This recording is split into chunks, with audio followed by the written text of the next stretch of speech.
ನಮಸ್ಕಾರ ಪ್ರೀತಿಯ ಬಂಧುಗಳೇ, ಮನಸ್ಸಿಗೆ ಶಾಂತಿ ಹಾಗೂ ಜೀವನಕ್ಕೆ ಬೆಳಕನ್ನು ನೀಡುವ ಆಧ್ಯಾತ್ಮ ಪ್ರಪಂಚದ ಸ್ಪಿರಿಟ್ ಆಫ್ ಹಿಂದೂ ಚಾನಲ್ಗೆ ನಿಮಗೆಲ್ಲ ಹೃದಯಪೂರ್ವಕ ಸ್ವಾಗತ. ಶ್ರೀ ವಾಲ್ಮೀಕಿ ರಾಮಾಯಣ ಬಾಲಕಾಂಡ ಸರ್ಗ 35. ಎಲ್ಲರೂ ಗಂಗಾ ನದಿಯ ಬಳಿಗೆ ಬಂದುದು. ಗಂಗೆ ಉಮೆಯರ ಜನ್ಮ ವೃತ್ತಾಂತ.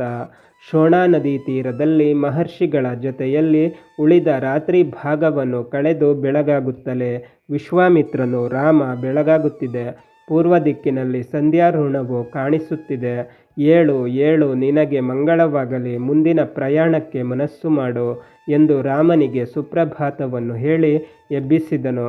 ರಾಮನು ಎದ್ದು ಪೂರ್ವಾಹ್ನಿಕ ಕ್ರಿಯೆಯನ್ನು ಮುಗಿಸಿ ಪ್ರಯಾಣಕ್ಕೆ ಸಿದ್ಧನಾಗಿ, ಎಲೈ ಬ್ರಹ್ಮನ್, ಈ ಶೋಣಾ ನದಿಯು ಶುಭ ಜಲದಿಂದ ಕೂಡಿ ಅಗಲವಾಗಿಯೂ ಅಲ್ಲಲ್ಲೇ ಮರಳು ದಿಣ್ಣೆಗಳಿಂದ ಕೂಡಿಯೂ ಇರುವುದು. ನಾವು ಯಾವ ಮಾರ್ಗದಿಂದ ಈ ನದಿಯನ್ನು ದಾಟಬೇಕು ಎಂದು ಪ್ರಶ್ನಿಸಿದನು. ರಾಮನ ಪ್ರಶ್ನೆಗುತ್ತರವಾಗಿ ವಿಶ್ವಾಮಿತ್ರನು, ಮಹರ್ಷಿಗಳೆಲ್ಲ ಹೋಗುತ್ತಿರುವ ಈ ದಾರಿಯಲ್ಲೇ ನಾವು ಹೋಗೋಣ ಎಂದನು.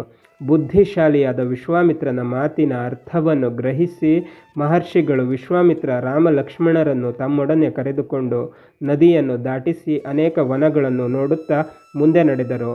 ಹೀಗೆ ಕೆಲವು ದೂರ ನಡೆದು ಮಧ್ಯಾಹ್ನ ಕಳೆಯುವ ಹೊತ್ತಿಗೆ ಮುನಿಗಳಿಂದ ಆಶ್ರಯಿಸಲ್ಪಟ್ಟ ಪವಿತ್ರವಾದ ಗಂಗಾ ನದಿಯನ್ನು ಕಂಡರು.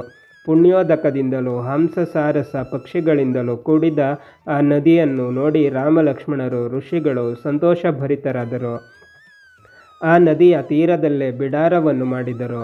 ಅನಂತರ ಸ್ನಾನ ಮಾಡಿ ವಿಧಿವತ್ತಾಗಿ ಪಿತೃದೇವತೆಗಳಿಗೆ ತರ್ಪಣವನ್ನಿತ್ತು ಅಗ್ನಿಹೋತ್ರಗಳನ್ನು ಮಾಡಿ ಮುಗಿಸಿ ಹವಿರ್ಭಾಗವನ್ನು ಅಮೃತವೆಂದು ಭಾವಿಸುತ್ತಾ ಊಟ ಮಾಡಿ ಗಂಗಾ ತೀರದಲ್ಲಿ ಶುಚಿರ್ಭೂತರಾಗಿ ಸಂತೋಷದಿಂದ ಮಹಾತ್ಮನಾದ ವಿಶ್ವಾಮಿತ್ರನನ್ನು ಸುತ್ತುವರೆದು ಕುಳಿತರು. ಆಗ ಅಲ್ಲಿ ರಾಮನು ವಿಶ್ವಾಮಿತ್ರನನ್ನು ಕುರಿತು, ಭಗವನ್, 3 ಲೋಕಗಳಲ್ಲಿಯೂ ಪ್ರವಹಿಸಿರುವ ಗಂಗಾ ನದಿಯ ವಿಚಾರವನ್ನು ಕೇಳಬಯಸುವೆನು. 3 ಲೋಕಗಳಲ್ಲಿಯೂ ಹರಿದು ಸಮುದ್ರವನ್ನು ಇದು ಹೇಗೆ ಸೇರುತ್ತದೆ ಎಂದು ಪ್ರಶ್ನಿಸಿದನು. ರಾಮನ ವಾಕ್ಯದಿಂದ ಪ್ರೇರಿತನಾಗಿ ವಿಶ್ವಾಮಿತ್ರ ಮಹರ್ಷಿಯು ಗಂಗೆಯ ಜನ್ಮ ವೃತ್ತಾಂತವನ್ನು ಅದರ ಪ್ರಗತಿಯನ್ನು ಕುರಿತು ಹೇಳಲಾರಂಭಿಸಿದನು. ಎಲೈ ರಾಮನೇ, ಪರ್ವತ ಶ್ರೇಷ್ಠವಾದ ಹಿಮವತ್ ಪರ್ವತವು ಎಲ್ಲ ಮೂಲಿಕಾದಿ ಧಾತುಗಳಿಗೆ ಹಿರಿದಾದ ಆವಾಸ ಸ್ಥಾನವು. ಆತನಿಗೆ ಅಸಮಾನ ಸುಂದರಿಯರಾದ 2 ಕನ್ಯಾಮಣಿಗಳಿದ್ದರು.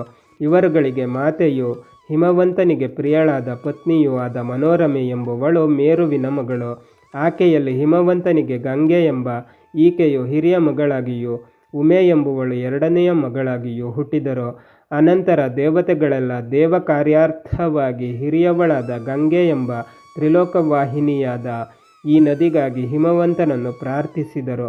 ಹಿಮವಂತನು ಧರ್ಮ ಬುದ್ಧಿಯಿಂದ 3 ಲೋಕಕ್ಕೂ ಹಿತವನ್ನು ಮಾಡಲಿಚ್ಛಿಸಿ ಲೋಕಪಾವನೆಯು ತನ್ನ ಮನೋಪೇಕ್ಷೆಯಂತೆ ಹೋಗುವವಳು ಆದ ತನ್ನ ಮಗಳಾದ ಗಂಗೆಯನ್ನು ದೇವತೆಗಳಿಗೆ ಒಪ್ಪಿಸಿಬಿಟ್ಟನು.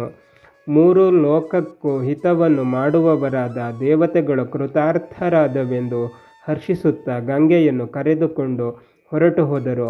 ಪರ್ವತರಾಜನ ಮತ್ತೊಬ್ಬ ಮಗಳಾದ ಉಮೆಯು ತಪಸ್ಸನ್ನು ಅರ್ಜಿಸುವುದಕ್ಕೋಸ್ಕರ ವ್ರತಾನುಷ್ಠಳಾಗಿ ಉಗ್ರವಾದ ತಪಸ್ಸನ್ನು ಮಾಡಿದಳು.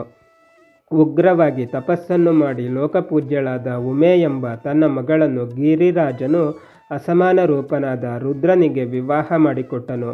ಎಲೈ ರಾಘವನೇ, ಲೋಕ ನಮಸ್ಕೃತರಾದ ಗಂಗೆ ಎಂಬ ಶ್ರೇಷ್ಠವಾದ ನದಿಯು ಉಮಾದೇವಿಯು ಇವರಿಬ್ಬರು ಗಿರಿರಾಜನಾದ ಹಿಮವಂತನ ಪುತ್ರಿಯರು. ಎಲೈ ಗಮನ ಶಕ್ತಿಯಲ್ಲಿ ಸರ್ವೋತ್ತಮನಾದ ರಾಮನೇ, ಗತಿದಾಯಕರಲ್ಲಿ ಅತ್ಯುತ್ತಮನಾದವನೇ, ತ್ರಿಪಥಗೆ ಎಂಬ ಹೆಸರುಳ್ಳ ಈ ಗಂಗೆಯು ಮೊದಲು ಅಂತರಿಕ್ಷಕ್ಕೆ ಹೋಗಿ ಅಲ್ಲಿ ಚಲಿಸಲಾರಂಭಿಸಿದಳೆಂಬುದನ್ನೆಲ್ಲ ನಿನಗೆ ತಿಳಿಸಿರುವೆನು. ಹೀಗೆ ಆಗ ಹಿಮವಂತನ ಮಗಳಾದ ಈಕೆಯು ಪುಣ್ಯಕರವಾದ ನೀರಿನಿಂದ ಕೂಡಿ ದೇವಲೋಕವನ್ನು ಸೇರಿ ರಮ್ಯವಾದ ಸುರ ನದಿಯಾದಳು. ಬಂಧುಗಳೇ, ಶ್ರೀ ವಾಲ್ಮೀಕಿ ರಾಮಾಯಣ ಮುಂದುವರಿಯುತ್ತದೆ. ಅಲ್ಲಿಯ ತನಕ ನಮ್ಮ ಚಾನಲನ್ನು ನೋಡ್ತಾ ಇರಿ. ಎಲ್ಲ ವಿಡಿಯೋಗಳನ್ನು ನೋಡಿ, ಶೇರ್ ಮಾಡಿ, ಲೈಕ್ ಮಾಡಿ, ಕಮೆಂಟ್ ಮಾಡಿ, ಹಾಗೆ ನಮ್ಮ ಚಾನಲನ್ನು ಸಬ್ಸ್ಕ್ರೈಬ್ ಮಾಡಿ.